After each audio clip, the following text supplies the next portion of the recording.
Hello and welcome to the Common Briefing Program, a part of the Common Geeking Program, where each month we take a look at the hottest headlines from geek news and try to determine what are the most important stories that people should be paying attention to, or to which they should be paying attention. I don't know. I'm sleepy. It's fine. Hi, I'm Colin, and I tend to run these geeky affairs. I'm joined, as usual, by my good friends. Hi, I am Jeff Leavitt. I am also quite sleepy today. Hi, I'm Timel, or Chowder, whichever you prefer. I just finished watching the season 2 finale of Owl House. It was really good, and nice. And I'm just kind of filled with a bittersweet reminder that season 3 got cut into a third of its runtime, Yeah, that's rough. which is frustrating. So frustrating. You're still able to deliver on a satisfying ending despite that. Hopefully, yeah. I mean, they've got 3 40-minute episodes. So you're not done with the final one. Just the. This is the season 2 finale. Oh! I see. Sorry, I was not listening properly. Yeah, season 3 is going to consist of 3 40-minute episodes, which is Gotcha. That's rough. Not a lot. Which, guess we'll see how that shakes out. Wait, is that on Netflix? Who runs that? Who Disney is that? Plus. Disney Plus. Oh, okay. Yeah, gotcha. no, it's so frustrating because Disney says, "Oh, it just didn't fit the brand," and that's the reason for cutting the Owl House in the middle of what you mean middle good? of its airing. Disney No. Plus, more than any platform, Disney Plus seems very determined to cultivate an extremely narrow brand, where other platforms are very much how wide a net can we cast? And Disney is no, we need to get everybody under this very small net. It's a big net, but they're trying to pull everyone in. I mean, that's clearly an excuse, because the real reason everyone just kind of knows it is because I don't know anything about Owl House. This might be my first time hearing about it. The protagonist is gay. She's bisexual. She's in a relationship with another girl. Doesn't fit the brand, Chowder. Fucking Christ! There are a lot of queer characters in this show, and Disney is just nope, fuck you. It's infuriating. Yeah, there hasn't been much development this month in terms of the big crazy thing that was going on with Disney in Florida. I haven't heard another peep on that particular saga, so I guess we had to get Disney's issues representing queer communities out there somehow. Well, because they decided those problems still exist. They decided to just flip it from what their previous cop-out answer was, right? Mm-hmm. Where it's before they were yeah, we're going to support anti-gay legislation, but we'll still support you with our media. And now they're well, fuck, if we're being forced to support you with legislation, then we're getting rid of all the gay shit. Yeah, we can't do it in our media. God damn, we should have cut those scenes out of Doctor Strange Multiverse of Madness. And by that I mean the 4-second bury your gaze thing. And it's fine. Anyway, hi. I didn't even completely miss that. That's right. Yeah. So I don't have a ton to say this month. I will slowly be waking up bit by bit as we go, because I just took an allergy pill, and that's why I'm sleepy. I will defend that is why I'm sleepy, and not because Matt Austin and I stayed up till midnight playing the new dungeon in Destiny. So I think I'm ready to dive right in. I've only got a handful of things to do to cover before we head to our editor's room and pick a top story for the month. I doubt any of mine will win, but let's find out.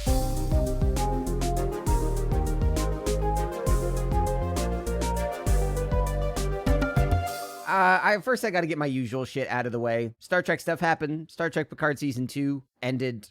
It was emotional. It was a crazy ending. Whether it was a good ending, I think, is very subjective, because the episode is pretty messy like the first season, but it didn't feel as much like a slog. It felt like it was moving at a clip, and it was very fun. And I, just like the end of season 1, I love what they did with the characters. But, it's fun. It's a TV show. And I think my feelings about that, the reason I want to say that is I love Star Trek as a franchise, obviously, but these new series, the times that I think they're strong, I think they're really strong. And the times that they're weak, I'm I mean, you're not going to like all of them. It's fine. And I like Picard. Genuinely, I do. And I like the season 2 finale.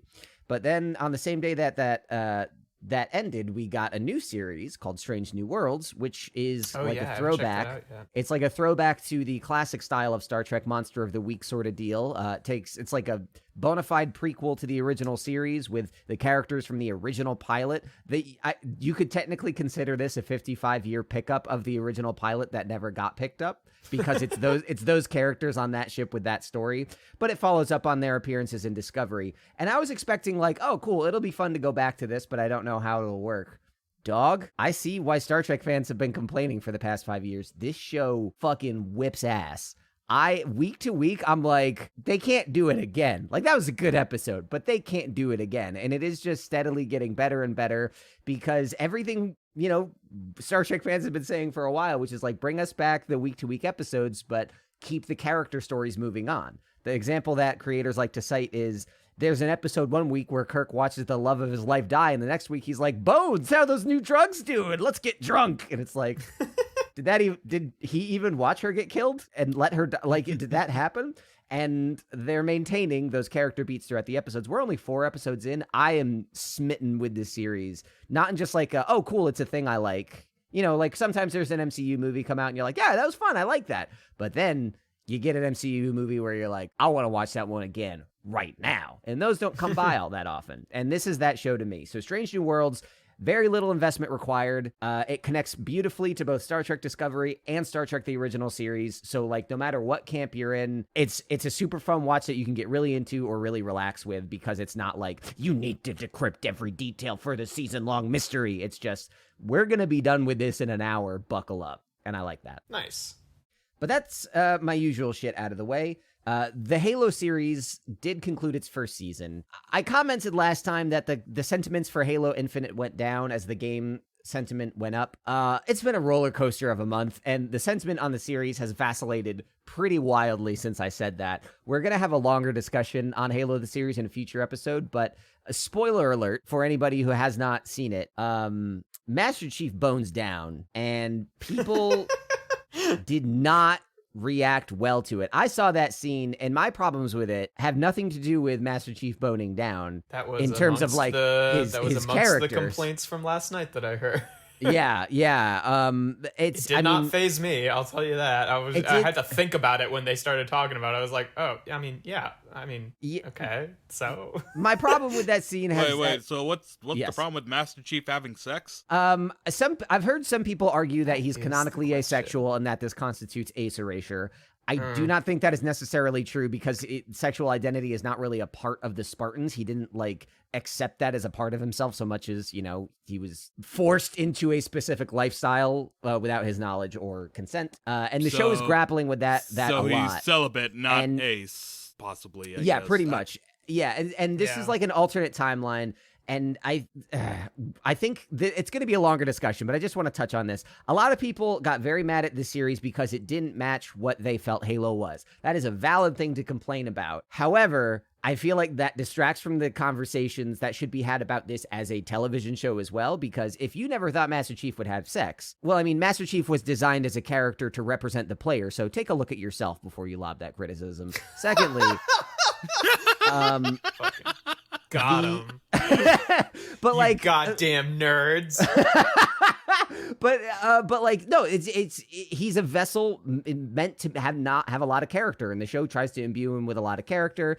And I think it distracts from the fact, the problems with that sex scene to me are, I don't think it worked in the context of the story the episode was telling. Yeah. And there's just, the community is so reflexively lashing out. One of the biggest videos commenting on it, I watched just to see, what are the commentaries against this show right now?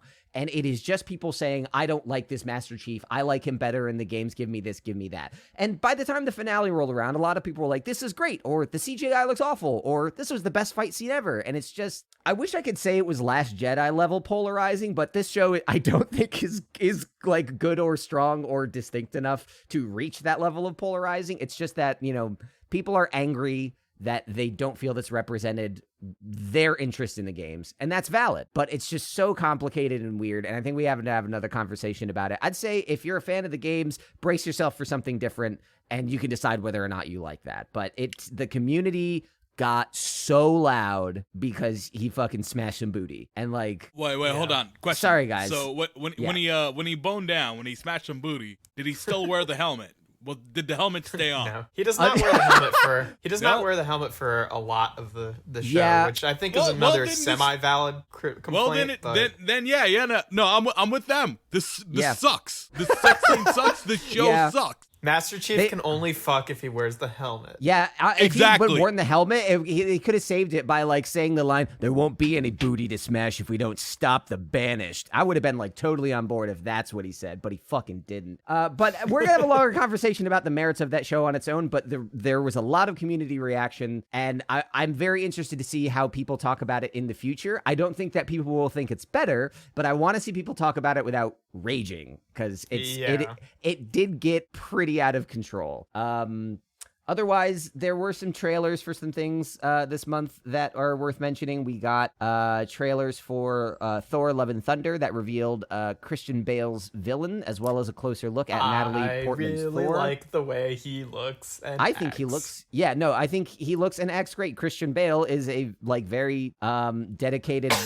He's not method, but he like really commits his body to it. Just like how fucking creepy and weird he looks, you know? Yeah, his movement is like... Also that he's in black and white, like not just wearing gray makeup, but the footage of him is just in black and white. Mm-hmm. That's kind of cool. Yeah, the movie from the trailers and posters seems to be very deliberately doing a lot of things with color that I enjoy, not just like oversaturating, but like playing with different color palettes and different shots. And it's, I think it's fun to see that level of creativity. It's Taika Waititi directing and writing again. So, I mean, he got a lot of, basically after directing Thor Ragnarok, everybody at Disney was like, we're going to let this man make as many movies that he wants in as many ways he wants, and we don't care how much it costs. They're just going to let him do it.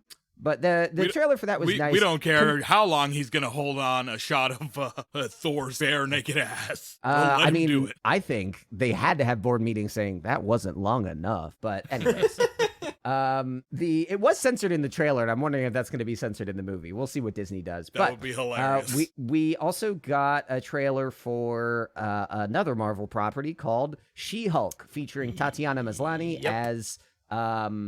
I don't even remember the character's name. What's her name? It's not Jessica Walters. That's the actress from Arrested Development. Yeah, is it Jennifer Walters? It's very it's close. Something like that, yeah. She is basically the cousin to Bruce Banner, and has the same powers as him. But she looked a little funky in this trailer. I will say, like, putting aside us aesthetics, I thought the trailer was fun. Tatiana Maslany, I'm familiar with her primarily from Orphan Black. She has incredible range as an actress, and I'm very excited to see her play in this space. And I think that the show looks very fun and goofy and light in a way that like Hawkeye kind of was. But Hawkeye, I don't think very effectively straddled the line between the casual stuff and the superhero stuff. I thought it broke its own tone rules a few times. That's just my opinion on it, but whatever. This seems like it's going to have a more goofy tone top to bottom that I'm pretty much there for. But the big asterisk is... I would say the visual effects look at best generously unfinished. I wouldn't characterize that as generously. There have been a lot of people talking about that about the trailer, saying that the CGI looks bad. What does that mean? CGI looks bad is kind of like saying, I didn't like this food because it tastes bad. Well, what tasted bad? The food. Okay, what about it? So the conversation about this has not really evolved beyond that. It does look very smooth. Yeah. It looks,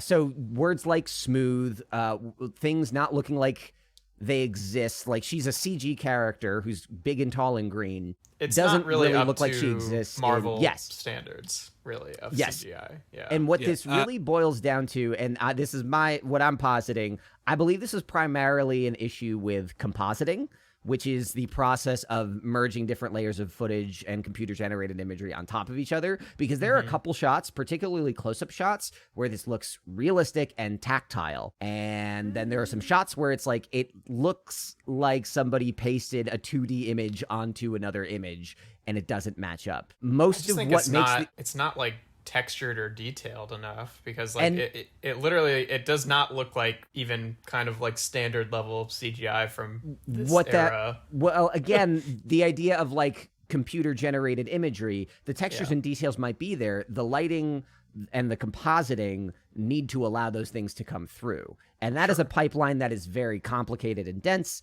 Compositing is an entire step in the process of putting this together before it even gets edited. Yeah. So this looks like, because they're using the same models, the same assets, the same textures, the same light maps on, the good shots and the bad shots. So there's something about how they're being rendered and applied that is not shaking out. And the thing is, the reason I wanted to go into that level of granular detail about it, and that's as much as I understand. Anything beyond that, I don't know, and I could be wrong about how some of this is shaking out. But the reason I want to point this out is I want to compare it to Sonic the Hedgehog, where what we saw was something that was well composited, technically excellent, but fucking hideous and hard to look at. And they had to redesign it and put it back in. The problem wasn't that he didn't look like he didn't belong in the movie. The problem was that he didn't look like he belonged in this plane of existence. That was the problem with Sonic. Honestly, my problem...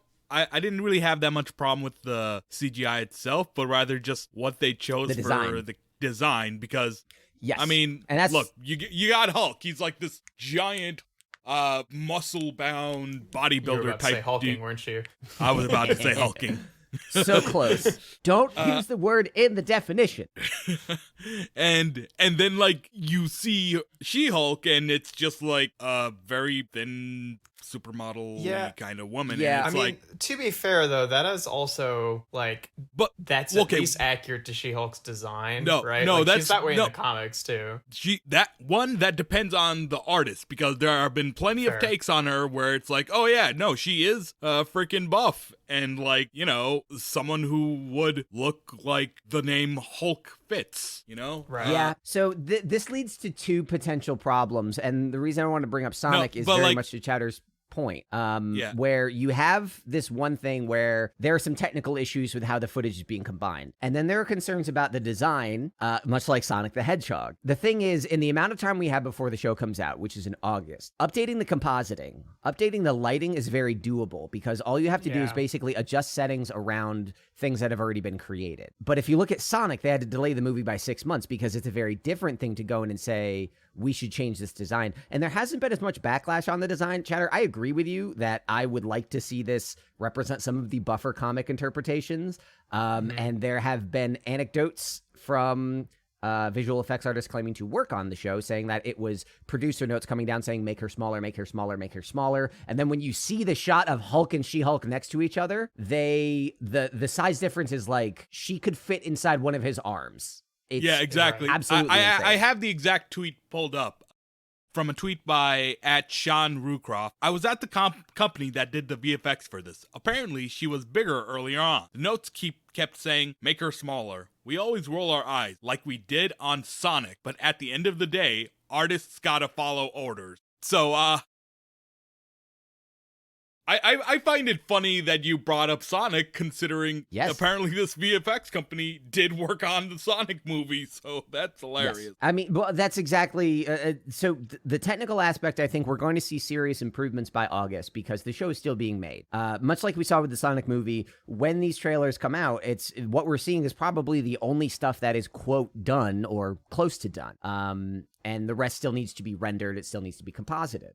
However, given the amount of time and given the fact that like Sonic is a fully CG character, but She-Hulk is based on a real person and a degree of mocap, I don't think we're going to see any design changes. There doesn't seem to be, one, enough momentum behind the people complaining about it like there was with Sonic, but two, just in terms of timeline, you can make her look like she belongs in the scene, but I don't think you can make her look different than what she is now without delaying the thing. They're two very different problems. So when people say the CGI is bad, there's a lot of different things that could possibly mean. And I think we're going to see solutions to one of them, but maybe not the other. Yeah, I don't have that much of a problem with the design itself, because also, like, I don't know, maybe it's a little bit different for this Hulk, right? Because we have the version of him that is, just as tall and big and is also smart or whatever. Mm-hmm. But I don't know. Part of the reason that I was always able to justify it with She-Hulk is just like, well, I mean, usually, I don't know if it's going to be that way in this, but usually She-Hulk is just She-Hulk all the time, right? So it would be kind of miserable for her to be just like that big, enormous all the time, right? And it's like a different level of like, oh, Bruce Banner has this like split personality, whereas like she's just really like, she doesn't clearly have the juice quite as much as he does, right? So it kind of makes sense if she's not quite as like transformed by it. which, I mean, I think that there's a lot there that you could, bite into in terms of like how she's usually depicted in comics and how that could be better and stuff like that as well. But like, I don't know. I don't have that big of a problem with, like I agree she could be more muscly than she is, but it doesn't take me out of it. It doesn't particularly upset me personally, but I see the opportunities and I'm like, okay, I see what you're talking about. Anyway, that's all I've got, and I'm going to kick it on over to Jeff.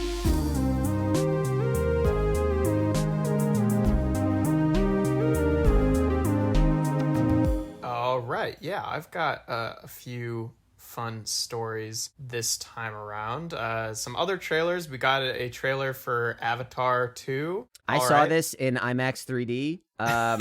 Avatar, the first one, I maintain, regardless of what you think of the movie, seeing it in theaters in 3D was a fucking experience. Oh yeah, and it's incredible. visually beautiful. It is astounding. And just like everyone else, for the last 13 years, I've been like, do we need another Avatar movie? Yeah. And then I saw the trailer for the first time in IMAX 3D. I'm like, this is unbelievable. I will say though that like crazy looking. I was watching it and being like, okay, I can there were criticisms of it at the time that I think are totally valid, but it was also a bit more of its time where it's just like, oh, the original Avatar, the story is basically the same kind of Pocahontas story, which, at the time, what the more criticism of that was just like, oh, we've seen the story a billion times. Yeah. And now it's more like, since this then is a it's bad evolved story. to like, oh, white savior, like the whole white savior trope. And I was thinking like, man, this movie is, happening like so many years later. I wonder if they're like updating it. And as soon as I had that thought, the very next shot was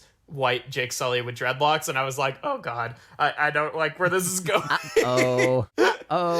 Yeah, the technology that delayed this movie in particular was underwater motion capture was not doable. That was the technology that they had to develop that kept pushing it back. And I'm like, I see why that's difficult to do. I don't see why you need to do it. And then I saw the trailer and I saw the Na'vi moving under the water in IMAX 3D. And I was like, okay, I see why you had to do this. It looks beautiful. It looks astounding. I have no idea if this movie's going to suck shit or not, but I'm going to see it. Yeah. I'm kind of secretly hoping it bombs just because, like...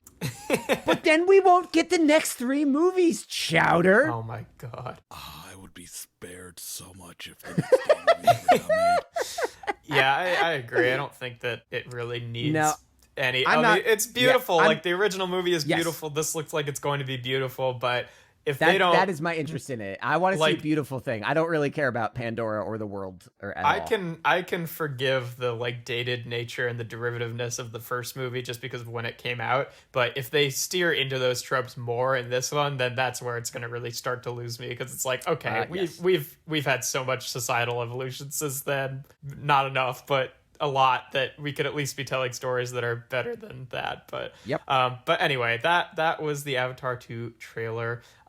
We got some other fun announcements for my one bit of Transformers news. We got the announcement from Lego that they are making a fully transformable Lego Optimus Prime. It has 1,500 pieces. It stands at 35 centimeters tall. I'm just looking at the website. That's why I'm using centimeters, because Lego does things in centimeters. And there have been previous like Transformers themselves have done like a few knockoff kind of Lego brands. Like Hasbro has Creo, and back in the like mid 2000s they did a Transformers Lego brand, building block brand called Built to Rule. But both of those notably had basically like you had to take it apart to transform it from mode to mode.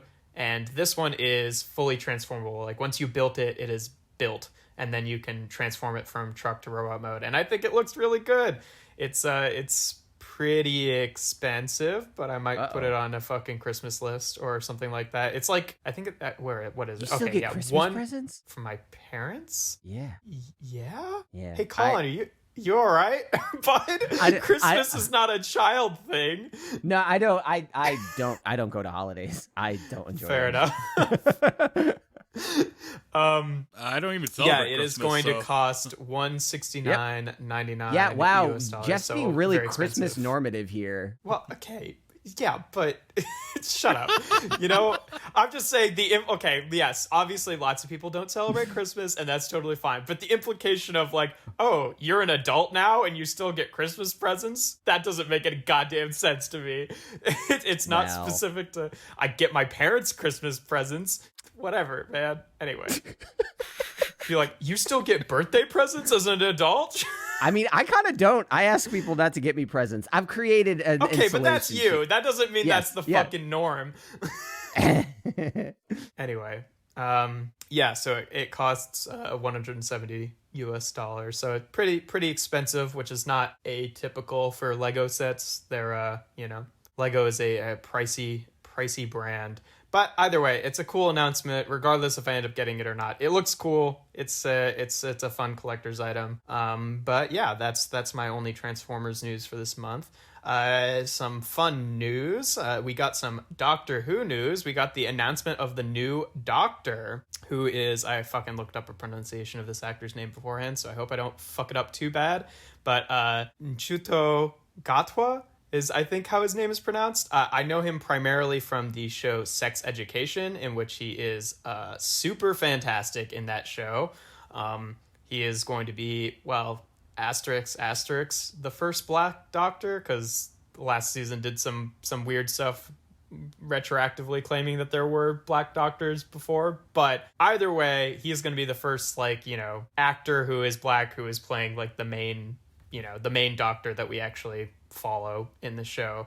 And I'm super excited about that, especially, with the announcement that we've got fucking Russell T Davies returning to it, and this actor who I think is really good. I'm excited to see what he does as the Doctor, and it might get me back into the show, because the last few seasons have been kind of rough. But yeah, that's a cool announcement. And then one of the fucking wildest stories of this month that I don't really know how to feel about, so I'm just gonna fucking read a headline here. Abba returns after 40 years with new music and a unique concert experience featuring their de-aged 3D quote avatars. Avatars.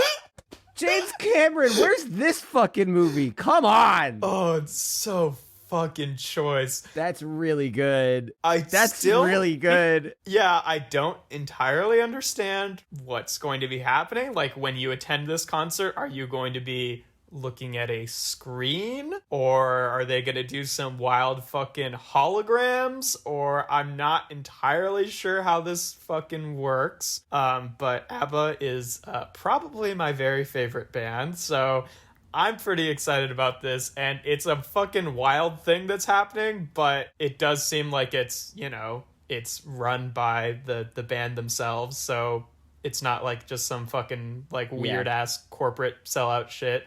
So, I mean, probably. I guess I don't know that for sure, but I don't think that many people were really, asking for a huge ABBA reunion. Maybe ABBA were. Yeah, well, that's what I'm saying. If ABBA was the ones asking for it, then I'm all for it, as weird and potentially uncanny it might be. All about ABBA. You said it better. Chowder, can you give a take at this? We're doing a bad job. About it. I'm all about it. Avatar. The last ab vendor. Okay. But yeah, so I'm much more excited about the avatars than the avatars. This is just a fucking wild story to me, and I don't know. I'm excited to see what comes of it regardless. But yeah, that's pretty much everything I had this month. A lot of things that I think are fun little headlines, but not a tremendous amount to say about any of them individually. You're allowed to celebrate Christmas as an adult if you want. Don't let Colin tell you otherwise. This is the real war on Christmas. Yeah. Keep your Santas, keep your platitudes, get rid of the families. And you're allowed to not celebrate Christmas. Let me make that fucking clear, all right? I'm sorry I've polarized us all in these trying times. Anyway, so Jeff, thank you so much for all that. Chowder.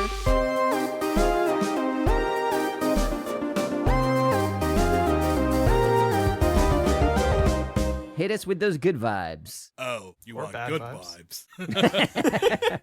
I'm sorry. I didn't realize I was talking to Chowder. My bad. First thing on the docket, Netflix lays off estimated 150 staffers in new round of cut. Really coming out fucking swinging. Yeah, We so should be laughing about this, but okay. As Netflix stocks continue to go down, they just are clearly just burning everything they can. 150 employees, might even be more, according to an internal memo, got laid off. This is like 2% of the total workforce. Most of these cuts are happening in the United States. And like, there are a lot of tweets of just people who are frustrated that, that one, they lost their jobs, and two, the show they were working on and like were putting their heart and soul into got canceled. In a tweet by Violaine Briat, I actually don't know how to pronounce it. I've only ever seen it in spelling. Yeah, the show she was directing on throughout last year got axed. In a recent tweet by George Gutierrez, or Jorge Gutierrez, okay. Yeah, his show got canceled. And it's just like, well, fuck. This is just, Netflix is just being very stupid right now, I think. But yeah, definitely very reactionary to like their own shit and just keep making it worse and worse. And like, it's like Netflix, you don't promote your own shit. Like, people are always like stumbling upon something that like you made and never promoted, and it's like, yeah, it's the, not the show it's Barry not, just did a great Barry is such a good show, but they just, like, one of the characters finally got their TV show, poured their heart and soul in it, got amazing reviews. They woke up and it was the front page of the streaming service, and an hour later it's gone, and they go to talk to the execs and it's like, oh yeah, we didn't get enough viewers. It's like, the show came out last night and you didn't promote it. Yeah, but the algorithm says this, and it's just like exactly what's unfolding with Netflix all the time. It's just very, very sharp. And like the scene worked because the person was very emotional. And I'm like, oh yeah, there are hundreds of people going through this right now because Netflix has had a pretty terrible like brand loyalty strategy for the last 5 years. Yep. Yeah, it seems like the only things they are willing to stay loyal to are like transphobic comedians. Yeah, exactly. Funny. I've right. got another. Hold on, let me dig this up. So we're talking about Ricky Gervais. No. So like, Mulaney? in a like a memo that was like sent out to all the remaining employees. Oh right, this. Yeah. Let me just read this quote from the article. Those employees who stay on will be subject to the new Netflix corporate culture memo sent out last week, advising workers to spend our members' money more wisely and introducing a new section called Artistic Expression, which, following the walkouts and employee protests sparked by comedian Dave Chappelle's anti-LGBTQ jokes in The Closer, asserts that Netflix offers a diversity of stories, even if we find some titles counter to our own personal values. And that unwillingness to work on titles that you perceive to be harmful means Netflix may not be the best place for you.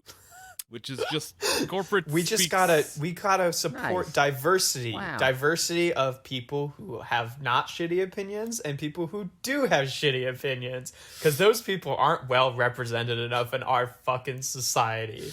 James Acaster has a great bit. Primarily, I think it was ripping on Ricky Gervais because just really making fun of just totally lampooning people that make anti-trans jokes, and he's like, yeah, because who's had a real tough time of it? The trans community. Why don't we kick them a little bit more? Show them what they need, and just like absolutely. And when you put it like that, it's like, oh wait, yeah, why are they making these jokes about this point?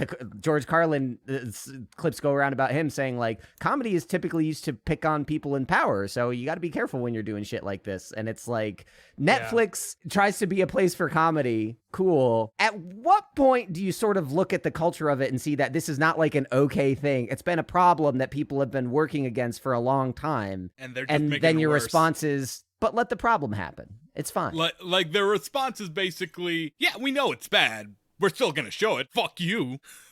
That's just Netflix for you. But also, like, they won't like publicly really condemn it either. So they're just saying like, oh, it runs counter to our values in like the vaguest possible way, so that they're not really saying anything bad about like Dave Chappelle, but they're also like giving themselves an out for it's just a fucking real chicken shit move, honestly. Yep. Let's move on to some good news. Yay! Seth's Green Bored Ape NFT, which was set to star in its own animated show, was stolen through a phishing scam.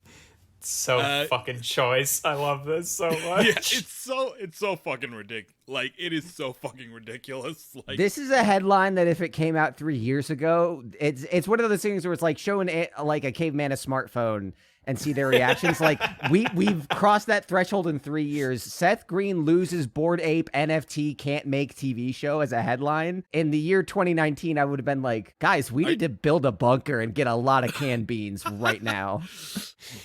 Because it's also like, oh yeah, let's just bring that. It's like, wait, sorry, what got stolen? Oh, an NFT. What does he actually own with an NFT? Absolutely nothing. So what's the issue? like it's wild that you can just take his NFT and he doesn't even have the There's no copyright to his own thing anymore. It's like, what the fuck? Yeah, that's what, because like that's my favorite part about this, honestly, is because like so many people who have like praised NFTs basically talk about how like they can't be stolen, and it's just like, okay, now so this is wrong. They can be stolen, and also when you steal them legally, it's as if you just bought it legally. And like, what? Like, that doesn't make any sense. This comes down to the thing where, like, purely technologically speaking, the concept of NFTs, there's so much interesting and novel stuff there, but the way that people have latched onto it and built up the culture around it just accentuates its toxic parts and its failings to the point where when this happens, it's just kind of like, well, fucking duh, someone showed you plutonium and you were like, I'm gonna go to the fucking moon on this right now. Like, no, dog. No, you're gonna die. Stop it. Yeah. Oh god. Every time fucking NFTs fail in any fucking way, it's just like, oh my god, it makes me so goddamn happy. I've been watching a lot of Frasier lately, so this hit me real nice. But like, I saw a great thing. Very classy, high art. That show just mocks rich people endlessly. And it's Frasier and his brother standing next to each other, and it's like, oh, my apes are gone, Niles. None of them. I don't have any of my NFTs. And then it's like, oh, Frasier, well, if you wanted to see a bored ape, you should have just taken Dad to the museum. And I was like, that's exactly what the show would be today. That's incredible. That might get cut. I don't care. I just wanted to say that. That was funny. It does fucking make me wonder, though, like, what goddamn show Seth Green was going to make that was dependent upon a bored ape existing in it. Chowder, do you have any info on that? What was supposed to happen? It was ugly as sin. That's all I could really tell you about it. What, like, was he making like a bored ape show about his bored ape? Yeah, what is it about? Because that still feels like you'd have legal problems with. I don't know. They don't really explain what it really is about. They just show a few clips that are ugly as sin, and that's it. Is it animated? Is it like? It's animated. Gotcha. I mean, it just uses the characters, the bored ape character. Yeah. What it's I don't know. I see a lot of backlash against those. I don't actually mind the aesthetic of the bored apes. It's just really the the whole fucking gross the NFT culture. Yeah, because like it's it does kind of, I don't know, it feeds into this whole sort of like street art, designer art kind of thing that I've been a huge fan of the aesthetics of for a very long time. Oh yeah, it's trying. But then when it becomes sort of like that level of anti-environment commoditization, it's just like it becomes really fucking. Look, gross NFTs are trying to look like street art, but like it's so copy pasted and so corporate that. Well, yeah. But there's like a whole brand of art that is that way. Like, it's not just like street art, but also, like designer toy art, or like Takashi Murakami is like very like, all of his art is just like copy paste. It's like very corporatized, and that's like part of the aesthetic to it. I'm not like against the aesthetic in and of itself. Like, I think that a lot of people, like, you can not like the aesthetic. That's fine. I'm not saying anything like that. But I think a lot of people take the legitimate problems with the NFTs and then are like, and this is also ugly. Whereas, like, for my part, I'm like, well, I'm not going to bash the aesthetic, because if it was done in a different context, one bit. Yeah. I don't care about the pictures one bit. I'd bash it if it was done in a different context. I just think their NFTs are ugly as sin. Sure. That's totally just fine. like an aesthetic preference is my point, versus this is inherently problematic, which the rest of it is, Yes. Yes. Right. That's just my opinion. I don't know. I I tend to agree with you. I I don't know. I do not consider myself a purveyor of critic of art in any sort of way. So I've tried to move my brain very much to like I like it or I don't, and objective assessment of this is not something I'm equipped for, or maybe anybody is equipped for. So I mean, I got a few more articles, but I don't think they're really big enough to talk about. So I'll just talk about this the announcement of Mob Psycho's Mob Psycho 100 season 3 trailer. It looks really good. Like it's been like years since season 2 because the studio working on it was like working on other projects. And man, like if you haven't seen Mob Psycho 100, I guess it doesn't really apply to you, Con, because you don't like anime. But but like man, yeah. I just think that the aesthetic is garbage. You know, I hate it. Shut up. But like Mob Psycho 100 is like really fucking good. It's got like this really good protagonist that like you just genuinely end up caring about, and like it's messages about like, hey, you're not like the main character of the world. There are other people. There are other people. It's very unique because so many stories are like you're special, you're the chosen one, or you're like the cool guy who has to like solve the problem, and that's not really what Mob Psycho is. Like you got this character who's like by all accounts a fucking god, and he's just like, that's not really gonna get me what I want. I just gotta be about self-improvement, and I'm just happy there's more coming, and like the animation looks fucking gorgeous. That's all I wanted to say. Nice. Really. Is this are the first 2 seasons dubbed? Yes they are. You can watch it right now. Nice. I should check this out. It kind of looks it reminds me of One Punch Man. Oh yeah, that's because the webcomic Mob is made by the same guy. That checks out. I mean, it sounds kind of similar too, like of like one guy having just like an ungodly amount of power, but being kind of nonchalant about it. yeah. Although, like, I will say it goes about it very differently from One Punch Man. Like, where One Punch Man, like, Saitama's like all depressed because he can't find a good challenge anymore. Mob is very much a very different kind of person where he doesn't really care about the fact that he has powers. He just wants to like improve himself. He wants, he's got a girl he's got a crush on that he wants to impress, and he's not like entitled about it. He's just like, okay, the powers I have aren't really gonna make her like me, so I'll just work out, be the best kind of person I can be, make friends, that kind of stuff. If you watch it, you'll get how it's like different. One Punch, like, I guess like they're coming from the same place but going to different places. Yeah, nice. All right, that's all I really get to talk about. Cool.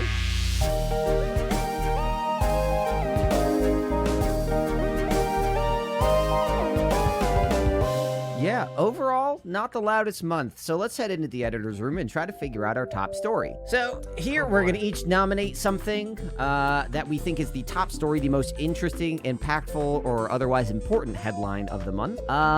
What if you had to take all the stories that we talked about today and only carry one of them with you to all your water coolers, all your social events, all your cocktail parties, your Bored Ape funeral, remembrance services, whatever.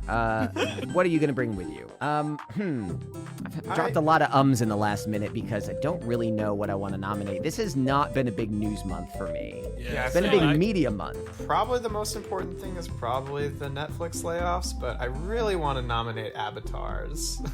I'm not Avatar. Avatar. No, avatars. Avatar. I'm willing to put you know what? I'm willing to put my vote in for avatars. Honestly, guys, like unironically, I'm kind of with you because we've seen so many attempts to capture this kind of like virtual concert market before, from Tupac holograms to Fortnite concerts. This is to fucking what's his name? What's his face? Fucking what is his name? The guy with all he did the Pokemon concert. Post Malone. Post Malone. Thank you. Yeah. So we've seen so many attempts to sort of like create this digital space, something that will retroactively be called the metaverse in the future. But this is the first one that I've seen that makes me feel wholesome vibes.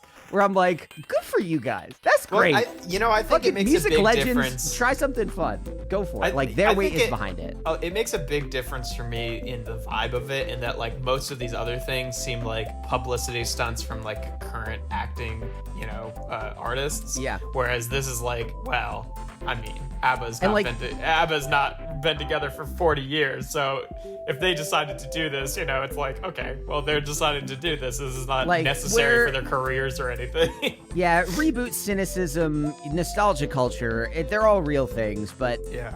there is something interesting about this, and I don't know what it is, because I don't have a particular fondness for Abba. I enjoy their Abba's so music as good. much as the next person. But yeah, this, given that the rest of the news this month seemed to just center around like, hey, new iterations of media, didn't like that trailer, this is the first thing where I'm like, this isn't necessarily breaking new ground, but it's doing a thing that's been tried before, and so far, it seems better. We don't know whether or not it will succeed, and this is totally unscientific, unjournalistic, but the vibes are right. So Avatars, Abba reuniting with their virtual de-aged selves is something that, another headline that 3 years ago would have driven me up a fucking wall, but here we are. I'm interested, and honestly, the fact that we've this just is a labeled this our story top of story... the future. We're in the future now. Yeah, I'm honestly going to probably read more about it. I want to see, was this just like something a marketing firm brought to them? Did they bring it to a marketing firm? What the fuck happened to make this exist? I don't know. I guess we'll find out. But that is our top story. Take a look at what's going on and see what the future holds for us in terms of absolutely insane entertainment. I've been Colin. You can... find me. I don't know. I'm playing a lot of Destiny. Come play Destiny with me, man. New season just started. It's good. It's really good. I'm having a good time. How about you guys? I've been Jeff Leavitt. If you are interested in toys like I am, I've got a YouTube channel where I do toy reviews. That is Alchemist Prime Reviews. And if you're not, that's okay. I don't have anything else going on right now. And if you want to celebrate Christmas, you're welcome to Jeff's home with his family and parents, where they will all I did not say that. But I will support your right to celebrate Christmas as an adult if you want I defend or not. to the death your right to come to my house on Christmas and demand presents. Hi, I'm Timel or Chowder, whichever you prefer. You can find me on my Twitter at Timel_Chowder. I do art stuff there, and I'm also a part of our sister podcast, Dice Populi, where who knows what's gonna happen. So, yeah, I've been getting way ahead on editing that, and last night while I was doing the dungeon, Chowder listened to something. I was like, hey, I need you guys to do some quality assurance passes on this, and I think the most like dejected note I've ever gotten was Chowder messaging me at like 11 p.m. like, are you fucking serious, dude? Just it warmed my heart so much. I'm like listening to this. I'm like listening to this at work, and I'm just like, God fucking damn it! God fucking damn it!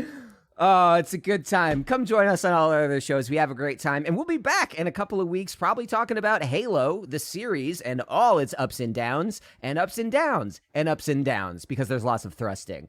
And then maybe a Doctor Strange episode. We didn't talk much about that, but Doctor Strange and the Multiverse of Madness came out this past month. It was a movie. Yep. I don't know. We don't have a lot to say about it, so maybe we'll do an episode. I mean, I was just kind of lukewarm on it, so like. Oh yeah, no, it was. I mean, most of us did not love it, but like, I don't know how much there is to say beyond that. That isn't. Yeah, just I mean, I didn't nitpicking. really hate it. I just didn't really like it either. I'm just like, yeah. Yeah, I think I have 10 whole real wrong, but I think I have 10 minutes in me of real conversation about that movie before my brain checks out. So we'll see what happens. But that's about it. So yeah, come back in a couple weeks, listen to us talk about that. Check out other shows on commongeekingprogram.com, and tell your friends if you like listening to this, because we forget to do that a lot. It'd be great if you did it. Thank you so much. Love you, and goodbye. Ciao. Sure.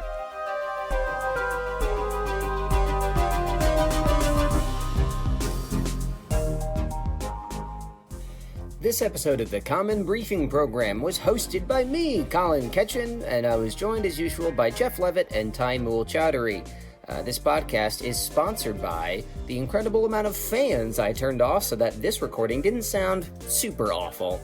The podcast is created and produced it's created by me and Jeff Leavitt, but it's produced and edited by me with original music by me. All that fun stuff. Good stuff. Love it. Love to hear it. We'll be back in a couple of weeks, I believe, with an episode like we teased, talking about Halo the series. We've got a lot of thoughts and opinions we cannot wait to share with you, so tune in then, and thank you for listening to this.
So what did we get trailers for? We got another Love and Thunder trailer. That's not that big a deal. We've got an Avatar 2 trailer. I do want to talk about that. We got an Umbrella Academy trailer.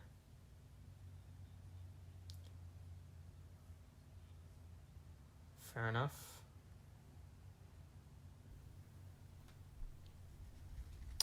The She-Hulk trailer. We should talk about the She-Hulk trailer. Yeah. Feel like that's the one with the most meat to bite into. Ironically, despite She-Hulk not having enough meat on her. Yeah, well, I mean, I don't even, you know what? I don't, like, we could talk about that. My bigger issue is just how unfinished all of the fucking visuals look, you know? Because at least, you know, in the comics, like, she's, yeah, fair enough. Yeah. Okay, I've started recording a while ago, so. Cool. I'm probably going to try to keep this one closer to an hour, which will be helped by the fact that I don't have much to say. Sounds like a plan, Stan. Cool. Alrighty. Have we chronoed? Let me see. Oh, we don't have a chronograph. Well, yes, I've not sent one. Let me. Where is there? It is. There's my browser. Hello. Hello. Fuck. What is that from? Oh, ASDF movie. Oh, actually, give me 1 second. Okay, chronograph has started. Give me a sec, though. I got to take an allergy pill. Weak.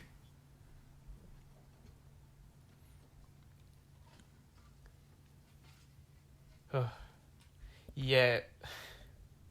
Last night's movie night was so fucking rough, Chowder. Oh. We watched Batman Begins and Wonder Woman 1984.